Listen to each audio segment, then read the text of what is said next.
back in San Diego, California. Art Ekman along with David Bailey. And David, I don't know as we could get anything more exciting than what we just saw on the 125s. Well, I think we have the makings of it because it's the design of the racetrack that's so tight and so technical, and it's pretty wide open and a lot of decisions to make, different ways to do the obstacles. I think that keeps it close, and you got Wyndham up there running strong. Henry's in there to add to the Lusk McGrath show. I think we could look at the same thing again. And we've been extremely lucky, especially when you consider the weather of the past few days here in the Southern California area. Marty Reed, how's that track looking? I'll tell you guys, it's in excellent shape. Now, it may be in certain areas a one-groove racetrack where you're going to have to stick your nose in and sort of fight your way through the corner. But right now, I mean, we couldn't ask for anything better, especially with the forecast the way it was supposed to be with our good old friend El Nino. With his first win of the season, Jeremy McGrath leads Lusk by 12 points as we take a look at the Suzuki point standings. Emig slipping 22 back. Wyndham and Laraco rounding out the top 5 with Huffman, Craig, Hughes, Ward, Bichon, and Henry all knocking on the door for top 5 positions. The parade lap taken by most of the riders. You see number 3, Ezra Lusk, going toward the gate area right now. The starting grid, including Doug Henry in that 4-stroke. I got to think that if Jeremy McGrath gets the kind of start he did in the heat race, David Bailey, that's a big factor on this track to the start. Well, he got out of the gate so good in the heat race. I think even if he gets out of there worse, that's still going to look like a hole shot for him. And this kind of track really plays in his favor. The tighter it gets and the more technical it gets, the more McGrath shines. And the way he rode the heat race, if he gets a start, I think he's goodbye. Win number 2.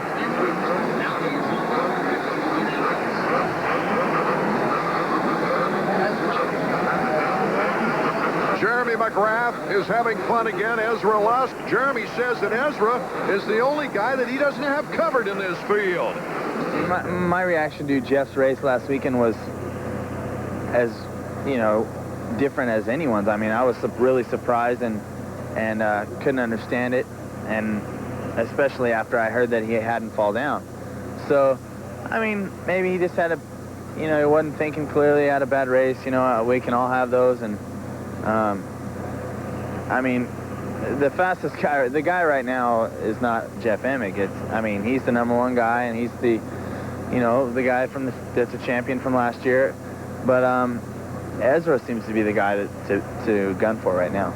I'd have to agree. I mean, I feel like I got the strongest bike and the strongest physical fitness, and mentally I just feel wonderful. I mean, I feel like I can come from anywhere and finish wherever, unless Jeremy obviously gets a start like he did last week.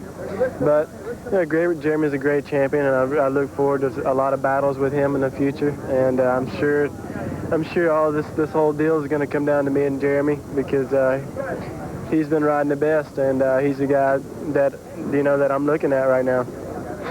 Mike Gosler, his mechanic, putting the goggles on. The excitement starts to build. Jeff Emig needing a win to get back into the title chase. 52,007 fans here in San Diego. And the sign is sideways. Look out! Who will get the break here at the start? Jeremy McGrath gets a great start in front of Lusk. Jeremy McGrath with another great start. Number 19, Doug Henry, though, is right there on the 4-stroke. Lawrence going down to the first corner, also collecting Damon Huffman and Tortelli. So those guys all the way at the back of the pack. McGrath, so clever through that first corner. Not only did he get there first, but he went around the corner. Beautiful, squirted off that little tabletop and make sure he had a good run at the triple. Ezra Lusk in 5th spot, not that far back. We could still have a great challenge later in the race. McGrath. And then Henry on the 4-stroke with Wyndham right on Henry's tail. Then it's Greg Albertine and Ezra Lusk. Ryan Hughes, Jimmy Button, Michael Craig. This is set up beautiful because Jeremy and Doug Henry were definitely the fastest guys so far tonight in their heat races, each picking up the win. Wyndham was right there. Staying pretty even with McGrath. Cutting inside, Kevin Windham. Good place for the move. Caught his teammate a little bit off guard right there, set up for the triple, went right in there and took it away. Now, just like in the heat race, Windham second to McGrath. This time we'll see with the amount of laps they got to cover this time if he can catch it. Kevin Windham making some breakthroughs right now, and here's a switch now back. Doug Henry makes the move on his Team Yamaha teammate, Marty Reed. Well, a couple of things. While those two Yamahas are duking it out, it's allowing Jeremy to pull away. But the other thing is that Kevin Windham, remember, you guys talked about it in the 125 final, that he's been a little tight in this finals, and he was the first man that went up to John Dowd to talk to him about that race and that big victory. Windham not racing here in '96, the last race that was staged in San Diego. He had a broken collarbone at the time that he sustained in practice, and it was the only 125 he missed. Lusk blitzing through those whoops, getting by Albertine, staying in contact with the leaders. He's got to move with the two Yamaha teammates. McGrath is getting away. Ezra Lusk has proved he can come from a long way back. He did it at Sun Devil Stadium to beat Jeremy McGrath. But he had too far to come back last week in the Seattle Kingdom. Incredible, though, what he did was he got a second-place finish. Ezra Lusk trying to make up the space. Jeremy McGrath now has not let up. He knows he's got the charge. Well, McGrath is able to jump this triple every lap as Lusk just went for it as well. You've got to go wide to do it, and he's got enough room to go out there and take that line. Henry losing ground to McGrath. McGrath just getting away about a quarter of a second a lap. That adds up. This riding perfect. He's charging so hard every inch of the racetrack. He looks like it's the first 10 feet of the race. On my watch, it's a 4-second lead for Jeremy McGrath as he comes across the finish line. 16 laps to go in our 250 main event from San Diego. Henry makes the corner with Windham and Lusk in that order. Albertine is still behind Lusk. Windham right there, this would be his best finish yet. So I have to think this is another stepping stone for him. I think he's a smart kid. He knows that to go out and take a lot of chances and try to ride a little bit over his head to go after Jeremy might not be the best thing tonight. Right now, he's got company from Lusk. It'll be interesting to see how he reacts to that. You notice Henry tried the triple, but Windham did not. Well, it's Jimmy Button making a move. a little faster in one place and a little slower in another. You've got to go wide in the corner before. I think it comes out perhaps maybe the same in the end. Watch these two. Albertine not having a good season at all. Jimmy Button, who has all of a sudden gained a lot of confidence from his appearance last weekend at the Kingdom. And that was smart right there. Button was all set up to square him off and get the inside into the corner, and Albertine just put on the brakes, left him no room. A 4.5-second lead for Jeremy McGrath out in front. As we take a look at Button, makes the move on Albertine. Jimmy Button now moves into 4th place behind Ezra Lusk. Well, you kind of see that coming. Everybody's been able to make that pass. Every time the guy goes wide in front of them, they just stand across the inside, take it over. Oh, Albertine left that front end drop just a little bit too much going to the corner, just at 6 inches too low. It caused him to go over the bars. That puts Hughes up a notch now. Ryan Hughes with one of his better races. Albie trying to get started, getting back in the race. He's gone down now in almost every race, David, except for one that I recall. Well, as long as he stays healthy for the outdoors, I think that's where his focus is going to be. And McGrath threw that outside and over the triple. He doesn't have to worry about anybody cutting to the inside of him. Look how aggressive into that corner, right back on the power. You get a good run at that whoop section. It's a perfect track for McGrath. Very technical. Looks like he brings back some of his BMX days, the way he goes over these whoops and jumps. Oh, he makes it look so easy, but what he's doing now this year is I think he's even picked it up a notch. He's gotten more and more aggressive. So what used to look like it was just him riding around the track, making it look easy and smooth. Now you can see a little bit of intensity mixed in there with it, and that's why he's pulling away. Henry, Windham, and Lusk, surprisingly so, have not been able to gain any time on him. So I think what's happening now is these guys are all riding great. There's not really much you can do to change position. You just have to wait for a mistake. Keep the pressure on and hope the guy in front of you messes up. Ezra Lusk is going to start feeling some heat from behind from number 11, Jimmy Button, pretty soon. As we take a look at the second and third place riders. What happened? Lusk. Kevin Windham came around and clipped one of those tuck boxes, and it got stuck in Ezra Lusk's front tire as he was approaching the triple. It's locking up the front wheel right now. What a bad break for Lusk. Ezra Lusk. You know what, Art? This could be no points for Ezra Lusk. This could drop him out of the race. I don't know how he's going to get that out of there. It's just completely wrapped in the wheel. So a very bad break is now one of the track workers coming to help try to rip it out of there. Yeah, you can see the reaction by Mike Gosselar. It's just Lusk approaching the triple. It flipped out in front of him. Now Jeremy's going to come around. He got it free. And it's just taken off. McGrath is going to come around and see that big black number 3 just ahead of him and wonder what the heck happened, and notice that's a big boost in the points. Ezra Lusk, 12 laps to go, and he's in 20th place. That's 1 point compared to 25 for McGrath. Well, the exciting stretch run to the checkers isn't too exciting here with the 250s, but you can't say that that isn't exciting for this young man, Jeremy McGrath, as he tries for his unprecedented 5th Supercross title and his 2nd straight win on the season. We'll be right back to see what the final results will be.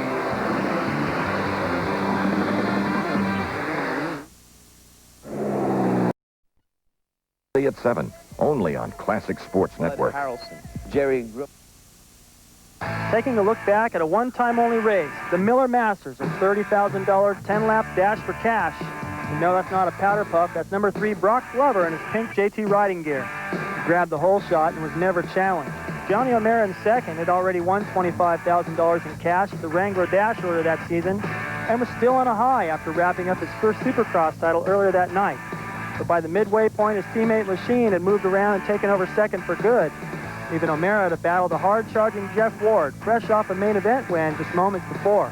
It was a great night for Ward and O'Mara, but with the richest purse in U.S. Supercross history on the line, the night belonged to Brock Glover. He got a few laughs for his pink outfit, but in the end, he was the only one laughing. $30,000 richer. Welcome back to our Supercross in San Diego, California, with 11 laps to go. Here comes Jimmy Button making the pass. Oh my goodness, he made the pass on Windham and blitzes through the whoops. Jimmy Button really showing us some talent on that Chaparral Yamaha. Boy, how's that for confidence? Just blow by those guys and just completely demoralize them. Jimmy Button, who's got a boost of confidence from last week, obviously, just rode right through these guys. Now they're going to be on the podium together, he and his teammate. Oh, Marty Reed with a difficult assignment right now. Well, I'm down here with Mike Gosselar, and we finally found something that can slow your guy down. Yeah, it looks like he got one of the hay bale covers wrapped up in his front wheel. I don't know if he hit it or if it was out on the track, but it stopped his wheel pretty good. He was 20th with 12 laps to go. What do you think he can get back? It's hard to tell with these conditions, you know. Hope he tries as hard as he can. Well, Mike Gosselar's been encouraging him every lap by, guys. He's in 19th right now, passing Sebastian Roy. And it's got a little ways to go to catch up with Steve Lampson. Yeah, it's his teammate. You can bet that Honda will be telling Steve, you know what, can you just move over a little bit? Our Suzuki leaderboard, McGrath, and surprisingly Jimmy Button coming out of nowhere. Kevin Windham, Doug Henry, and Ryan Hughes, a top 5 performance. You know, Rhino, really the first time he ever opened some eyes was right here at San Diego. That was his rookie season on the 250s. He got a podium spot. He's also been really frustrated with the way he's been riding lately. Hasn't been able to put it together. I think he did some things to the bike this week, too, that makes him feel a little bit more comfortable out there, and it came at a good time. A good city, place where he's done well before, and it always feels good coming back there. The last time Jeremy McGrath came and going down right in front of us now, it is Doug Henry. Another bad break, another good break for McGrath. Well, Henry's going to lose about 5 spots in that. Now it's Dyson with Cortelli. McGrath is way out front. He'll see up ahead of him the 2 Honda teammates, Lampson, who's about to lap, and Lusk, who's moved around, but The bad news for Lusk is if he looks up the racetrack, there's only about 2 or 3 guys within his reach before the end. So he's not going to gain many points here tonight. Larry Ward starting to make a move now on Ryan Hughes. Ward, number 4 on the Team Suzuki. Ryan, Team Kawasaki. The last time Jeremy McGrath came to San Diego, David, he was riding as well as he's ever ridden. Made it 5 in a row on the season. And that was that great season, of course, in 1996, where he lost only 1 race. Well, I saw a T-shirt floating around Seattle that said, Mac is back and the streak starts here. We just may see another streak. Well, he has won 4 straight here in San Diego. I don't know if he can get a better streak than that. Ricky Johnson could only do 2. LaRocco. You see him coming into the picture now behind Larry Ward. Not far behind these guys, Pichon on the Suzuki is starting to close the gap as well. So a great battle shaping up here behind Rhino. Rhino number 10, dealing with that bad back. This has been really the first week that he's been able to ride during the week. It was all rehab 2 weeks before. Here comes Larry Ward. Ward trying to show him a wheel. Goes to the inside. Can't get the power out of the turn. You can see it in... Tortelli down. Yeah, more problems. He went down early, got connected in the first corner with Huffman and Phil Lawrence having to come from way behind. And out of the points now, I don't see he's going to make a big run for the lead here at the end. About a 7-second lead for Jeremy McGrath. Larry Ward trying different lines, everything he can do. Oh, Ryan getting sideways. If Ward had been a little closer, he could have high-sided right off his back tire. 6 laps to go. Larry Ward trying to make it now. 3 wide off the circle. That gets a little tight. And, of course, Ward, getting that 4th place in Seattle, was running in a podium spot many, many laps.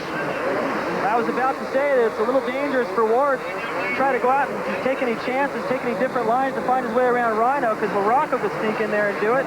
Here's LaRocco. Just as you thought about it, scraping machines. LaRocco and Ryan Hughes with Larry Ward trying to be the opportunist behind them. Rhino holding true. He's a tough rider. 5 laps to go. Jeremy McGrath with it in the bag, it looks like. Of course, we said that in Seattle a few years ago when he got a flat tire. Jimmy Button in 2nd place, his teammate. And Kevin Windham looking for his first podium of the year. Hughes in 4th with LaRocco, Ward, and Pichon the order. Larry Ward to the inside on Mike LaRocco.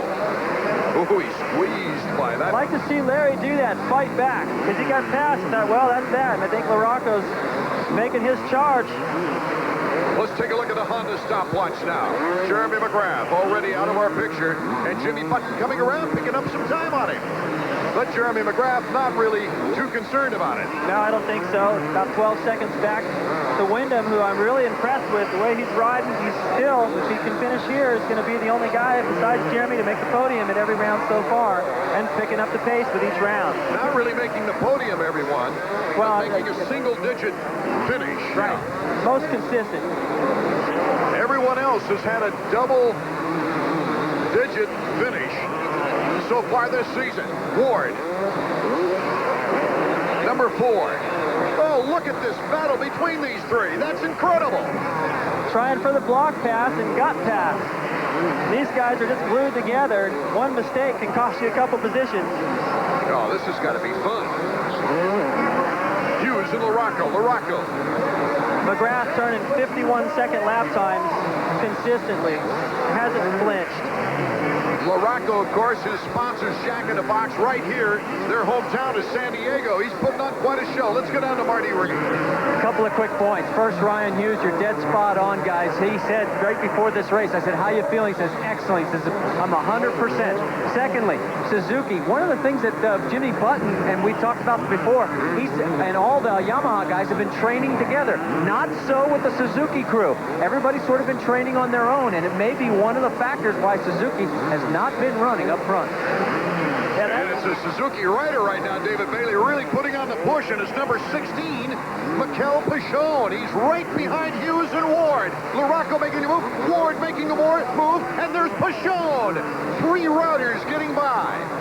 Tortelli has gone down again, and Lusk has actually been able to climb a little further into the field than I thought. So he's gaining valuable points that can really mean a big difference at the final round. Jeremy McGrath looking for his 5th straight win here in San Diego, and that's not counting 125s. In Seattle, of course, becoming only the 2nd rider in Supercross history to win on 3 brands, winning on the Suzuki last year. Ward is giving chase to LaRocco as we check out Jeremy McGrath. 1 lap to go. Jeremy McGrath with the white flag as Button goes by. He might show San Diego a knack-knack over here on this final triple.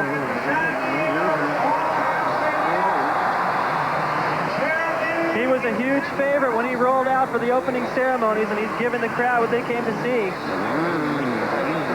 McGrath, Button, Wyndham, LaRocco. Boy, this is going to feel good. In Button's mind, it very possibly could have been 2 podiums in a row, but it feels good to get on it at least once.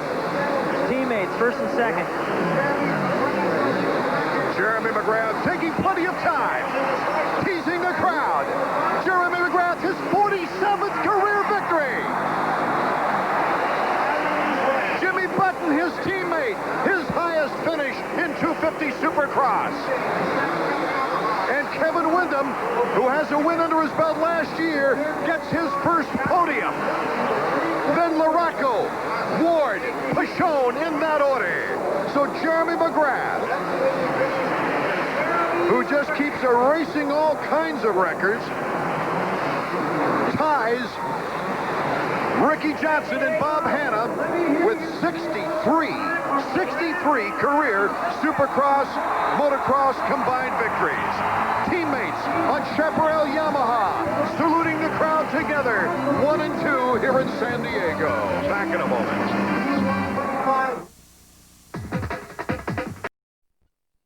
And on ESPN2.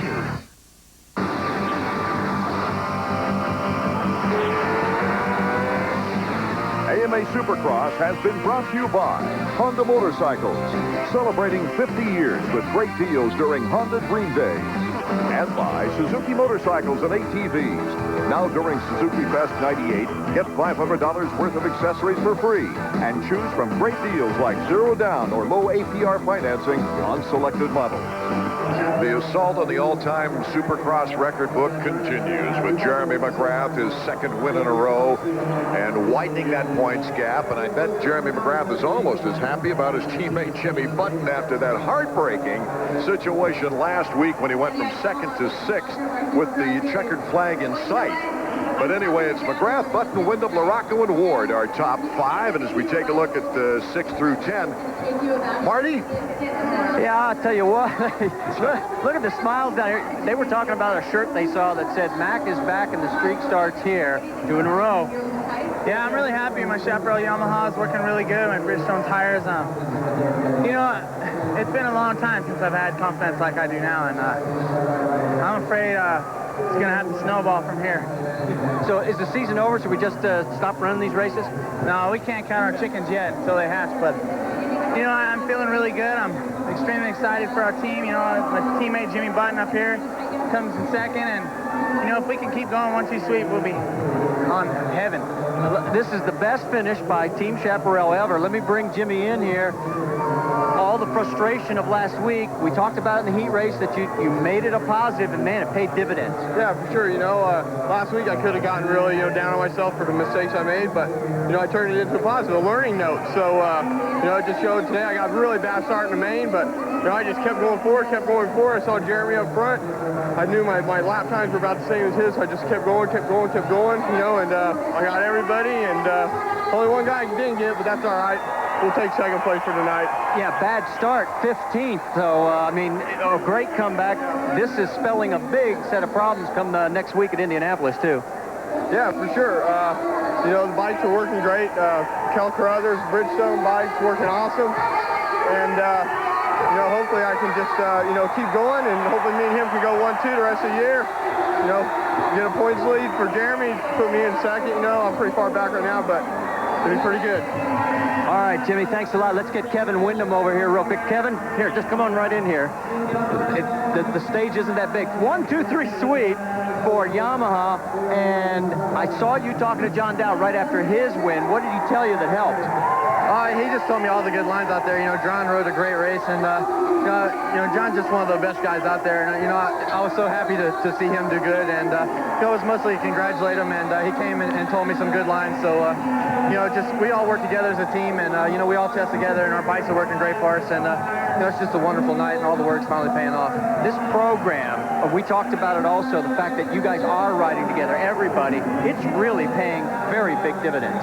Oh, exactly. You know, Jeremy's on top of his game right now, and he's been there, you know, with as many championships as he's won, and you know, it's just incredible right now. So you know, I mean, you know, you can't beat it whenever you got so many guys that cooperate and we all get along, and you know, it's just great. Well, guys, this is a formidable win for Yamaha. 1, 2, and 3. And David Bailey, at the beginning of the season, when they lost Ezra Lusk, things were looking like for Keith McCarty, gosh, how do we reassemble this team? But then all of a sudden, Chaparral steps up with an independent contract for both Jimmy Button and Jeremy McGrath. And, of course, they had the young superstar in the making, Kevin Windham, already signed up. And, boy, did they come through here tonight. As we take a look at the Suzuki points standings, Jeremy McGrath extending it to 114 points now as we look forward to the round in Indianapolis. Lusk, such a bad break. Such a bad break. And Emig now can feel Windham behind him in the points race as they battle it out for the top 3. So it really an exciting evening. Different types of scenarios, David. Well, McGrath has definitely established himself as the guy to beat, the guy that can go out there and intimidate everyone. If they look over their shoulder to see number 2, it's going to worry him again, like it did in '96. And Emig still hasn't found his rhythm. The Mac is back. Art Ekman, David Bailey, Marty Reed, thanking you for being a part of our Supercross family and hoping you can join us next from Indianapolis, Indiana, for our next round. Supercross 98, a presentation of ESPN, the worldwide leader in sports.